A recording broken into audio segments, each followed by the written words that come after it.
estamos de volta e agora a minha convidada, ela é muito bonita, né, seu Chico? Então, gente, só trago gente bonita aqui nesse programa, já viu? Todo mundo é lindo, maravilhoso. E do meu coração. Então, gente, nesse segundo bloco, eu converso com a Fernanda Eberts, que é psicopedagoga. Seja muito bem-vinda, minha querida. Obrigada, Regina. Obrigada pela oportunidade de estar aqui falando um pouquinho sobre a minha profissão, né, sobre a psicopedagogia. Pois é. Primeiro, vamos esclarecer o que é, na verdade, psicopedagogia. É muito difícil até o nome, né? É, de poder compreender. A gente engasga um pouquinho. Sim. Na verdade, até hoje, no consultório, os pais me procuram, encaminhados pela escola, né? Eles têm muita dificuldade, vão até o consultório, mas não sabem bem o que é, né? Então, vamos esclarecer, né? Isso. Então, a psicopedagogia, apesar de ter o psi e a pedagogia, né? Ainda tem muito a ideia de estar atrelada à psicologia, né? O que não é verdade. Foi a primeira coisa que eu pensei que seria, não é? Sim, não. Na verdade, a psicopedagogia hoje, ela está atrelada ao aprender, né? A gente vai buscar compreender as dificuldades de aprendizagem, quando algum sujeito não aprende, porque para nós, o aprendizado, aprender no ser humano, ele tem que ser natural, tem que ter desejo de aprender, né? Uhum. E quando isso não acontece, então algo precisa ser visto, né? Certo. Então essa é a grande missão do psicopedagogo, assim. Então, a formação seria de pedagogia primeiro, inicial. Não, na verdade... Que curso que é? Então, na verdade, hoje, a nossa profissão ainda não é reconhecida como profissão, né? Nós estamos numa luta aí para poder o reconhecimento da psicopedagogia. Então, nós temos, assim, muitos casos de profissionais se formando como pós-graduação, né? Pedagogos, psicólogos, fonoaudiólogos, que fazem uma especialização em psicopedagogia. Uhum. Eu venho do Rio Grande do Sul, onde eu fiz a minha formação em graduação em psicopedagogia.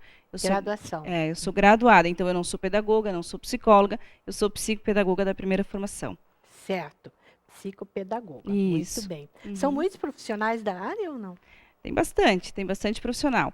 Graduado em psicopedagogia são poucos, bem poucos. A grande maioria são pessoas formadas no pós-graduação. E eu gosto muito de perguntar. Você veio do Rio Grande do Sul, né? Sim. Quanto tempo você está aqui? Eu estou 1 ano e meio em Blumenau. 1 ano e meio. Uhum. São muitos profissionais da área? Sim, tem bastante profissionais. Aqui? Tem. Uhum, tem bastante profissionais. Tem bastante. Por que Blumenau, Fernanda? Eu sou daqui. Você é daqui? Eu sou daqui. Eu fiquei 15 anos no Rio Grande do Sul, então fiz toda a minha formação lá e agora eu retornei, né? Vim ficar mais perto da família e aí resolvemos dar continuidade no trabalho. Que legal.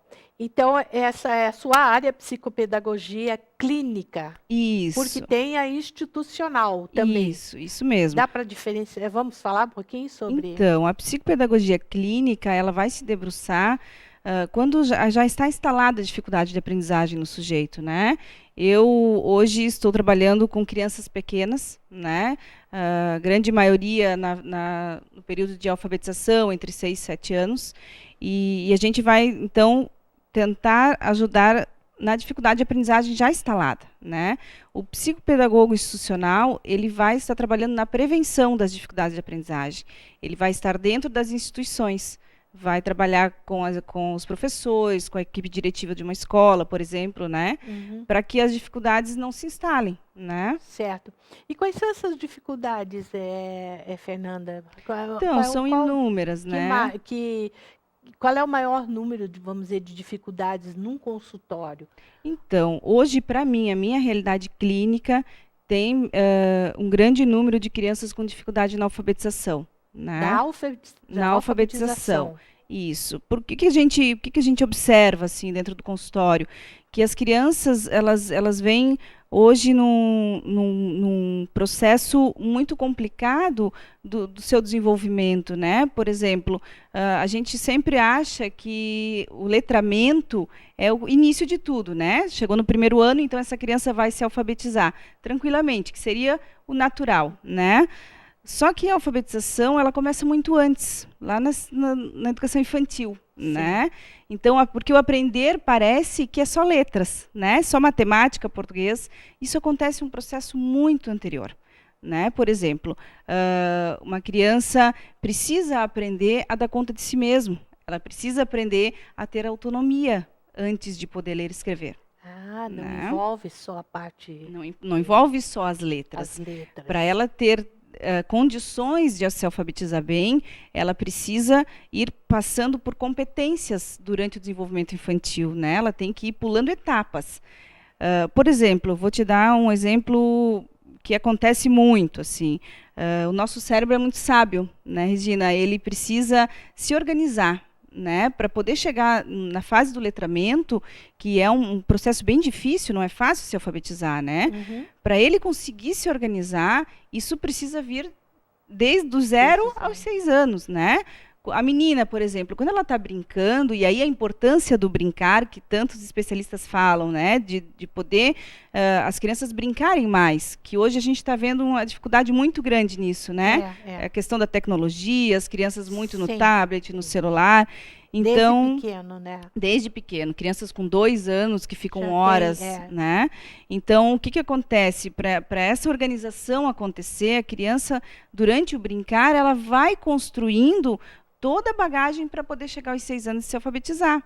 A menina, por exemplo, eu gosto sempre de usar esse exemplo, a menina, quando está brincando de boneca, né, lá no chão, com as suas coisinhas, ela vai separando as roupinhas, as blusinhas, os sapatinhos, as bolsinhas. Isso já é uma organização mental para quando chegar lá no Babebi Bobu, ela conseguir separar as sílabas, entende? Existe toda uma organização anterior. Então, não é fácil essa questão de chegar aos 6 anos e já se alfabetizar. Né? Mas aí também já envolve um trabalho com os pais também? Exatamente, de autonomia. De autonomia? Isso, crianças, o que a gente tem visto no consultório, muito, assim, isso diariamente, crianças que ainda dormem com os pais aos 6, 7 anos, crianças que tomam mamadeira, que chupam bico.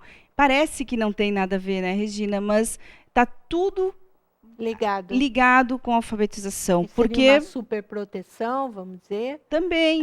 Na verdade, o que acontece, né? A criança que dorme com os pais ainda aos 6, 7 anos, ela fica muito no lugar de bebê ainda, né? De não poder dar conta do meu corpo. Se eu não dou conta do meu corpo, se eu não tenho segurança para poder dormir sozinha, por exemplo, para poder tomar banho, dar conta do meu corpo primeiro, é muito difícil eu poder dar conta dessa questão da alfabetização, né?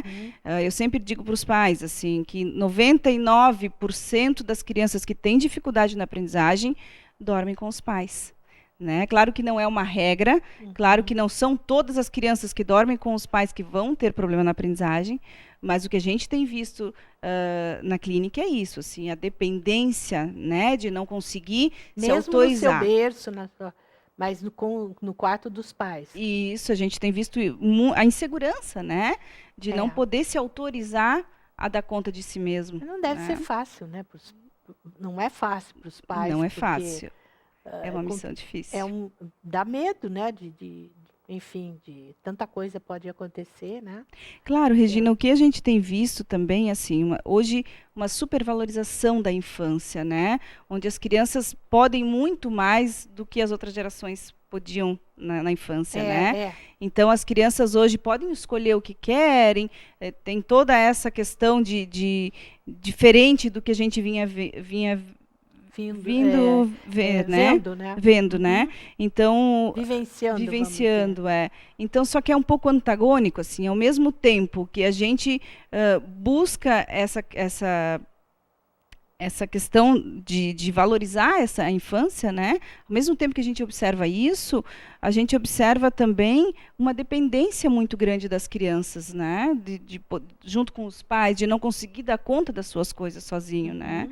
Então, a falta de autonomia tem gerado muita dificuldade de aprendizagem. E aí, esse alerta vem da escola? A maioria vem da escola? A grande maioria vem da escola, vem sinalizado, porque não é fácil tu poder perceber, né, que o teu filho está com dificuldade. Não percebe, possivelmente não percebe. Quando a gente está envolvido emocionalmente, nem pai, nem mãe, nem avó, nem avô não vai perceber, né? Então, assim, a gente sempre acha que, bom, isso vai passar os anos, ele vai dar conta, ele vai conseguir, mas no primeiro ano, quando as coisas estão um pouco difíceis, já é bom a gente poder pensar em procurar ajuda, né? Porque tem uma frase que eu sempre uso, assim, quanto antes, melhor. Quanto antes, né? melhor. Ô, Fernanda, mas também, por outro lado, o excesso também, vamos dizer, de liberdade, essa coisa toda, também é prejudicial. Acho que tem que ser dosado um pouco, né? Claro. Porque a gente vê, às vezes, crianças bem pequenas já têm superativa, quer dizer, muitas, não é superativa, muitas atividades, né? Aí vai para o balé quando é pequenininho, vai não sei o quê e tal, né? Muitos Isso compromissos, também né? não Com é certeza, legal, isso? com certeza. Aqui entra também o que eu falava sobre o brincar, né? Eu sempre procuro pensar junto com os pais, assim, que horas o seu filho brinca, né? É, Ele tem bom. Eu trabalho com crianças que têm dificuldades, algumas vão na psicóloga, vão na psicopedagoga, vão na fono. Bom, mas vamos pensar um pouco sobre isso, né? Quando é que ele aham, brinca? Quantas é, horas ele brinca por dia, é. né? Porque é bonitinho chegar, né, contar assim pro tio, pra tia, pra avó. Ai, fala aí. Quer ver como ele fala? Como é que é vermelho em inglês? Aí, um toquinho lá é red, não sei o que e tal. Sim. Azul, né, blue e tal. É bonitinho, né? Mas, É. e aí? Isso é essa geração assim que vem preocupando muito a gente no sentido de que não é só o parecer, né? Não é só o ter, não é só a escola, não é só os estudos. Vamos Uhum. pensar num todo, É, né? Porque aprender parece que está muito atrelado a isso, à tá. escola, Uhum. né? Mas o que ele sabe Os mais, brinquedos né? são diferentes também, né? Exato. Totalmente, né? Diferente. Uhum. Bom, a gente fala, nós vamos falar um pouquinho, porque a Fernanda é psicopedagoga, é especializada também em estimulação precoce, Isso. A estimulação precoce, que então, seria vem. voltada, então, para isso que você falou. Na verdade, a Certo. estimulação precoce vem apoiar o meu trabalho na clínica, né, para poder trabalhar com as crianças menores, de 0 a 6 anos, De né, 0 a 6. para trabalhar com os bebês, Bebê né, também. O que bebê seria uma também. estimulação precoce, vamos dizer assim? Vamos dar um exemplo de uma necessidade, de um caso assim, né? Uhum. Ah, algum caso que você possa citar para a gente se situar de uma estimulação precoce, vamos dizer. Então, a estimulação precoce, Um bebê. na verdade, quando a gente fala esse nome, parece que é estimular qualquer criança, né? Aham. Não é isso. Na verdade, o que nos preocupa é quando um bebê, por exemplo, não sorri, um bebê muito calado, um bebê muito quieto, né? Ele já Ah, dá sinais para a gente de que há algo no seu desenvolvimento. procurar a causa disso, né? É, então a gente precisa estar atento. É muito difícil, tá, Regina, o encaminhamento de bebês, porque, claro, é uma fase inicial, né, do desenvolvimento, os pais têm certa resistência em poder enxergar, infelizmente, até os médicos hoje, né, têm um pouco mais de dificuldade de poder sinalizar também para a família, né, que as coisas não estão bem, Aham. então, a Mas o que seria estimulação, uma causa, vamos dizer, num caso desse? olha, a gente pode pensar em várias possibilidades, Porque né, um tem as bebê não sorrir é uma síndromes, coisa meio estranha, né? Um leve claro. sorriso ele esboça, pelo Sim, menos, né? sim. Mas nós temos muitas síndromes, né, que podem estar por trás, Ah, tem muitas entendi. questões. Então, a estimulação precoce é para trabalhar com crianças que tenham questões importantes no desenvolvimento. Não Uhum. é estimular qualquer criança que queira, sei lá, ter algum êxito em alguma coisa, não é isso. Certo. Né? São crianças que têm algum transtorno no desenvolvimento. Os seus clientes, então, são da faixa de 0 a Há 6 anos, na questão da 6 anos. estimulação precoce, né? Com a Certo. psicopedagogia, a partir dos 6. Né? Eu tenho hoje focado muito nas crianças de 6 a 7 anos, que é a fase da alfabetização. Né? Eu Uhum. tenho uma queda por trabalhar com crianças pequenas, assim, me atrai muito essa gama de idade, assim, acho E que. aí tem, assim, um número X, vamos dizer assim, de casos, vamos dizer, de semelhança entre os casos de crianças nessa faixa etária? O que seria a maioria, vamos dizer? Então, a grande maioria do que eu tenho trabalhado hoje no consultório é a falta de autonomia. É isso que a Falta de gente, é autonomia. isso que isso vem dificultando muito o trabalho do letramento, né? Então, é o meu grande número de crianças que eu atendo hoje no consultório são crianças que precisam ser trabalhadas na questão de autonomia, de poder se autorizar a fazer por si mesmo e não somente grudado ao pai, grudado à mãe, né? Mas tem uma coisa, Fernanda, hoje em dia a maioria dos pais estão trabalhando E essas crianças ou vão para a creche, né? Para a escola, ou ficam com os avós. E aí, dá para detectar alguma coisa? Ou é a pequena presença, o pequeno tempo de presença dos pais é que aí a coisa vem mais, né? Aquela super proteção, vamos dizer, pelo tempo limitado. Para compensar, né? Para compensar. Para compensar a sua falta, né? Pode ser, né? Pode ser. Tem muita coisa que pode ser, né, Regina? Nós temos várias possibilidades do não aprender, né? Porque na escola é uma coisa, assim, ampla, né? Eu acho que ali não existe tanta, porque tem até o estímulo das outras crianças também, né? Não, acho que uma professora não tem aquele tempo, vamos dizer, de superproteção, não.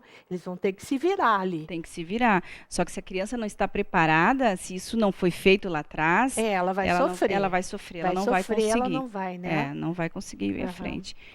Ô, Fernanda, não há um perigo de uma estimulação precoce se transformar, vamos dizer assim, numa hiperatividade, depois mais tarde ter que procurar alguma coisa para reverter esse quadro, reverter não, pelo menos para acalmar, porque a gente sabe, né, que hoje em dia é da moda, né? Sim. Hiperatividade, isso. distúrbios e é algo que vem nos preocupando muito, né? Hiperatividade, déficit de atenção, na verdade virou moda, né? Virou moda. Se o teu filho é muito ativo e tu leva no médico, em 1 hora o teu filho sai medicado.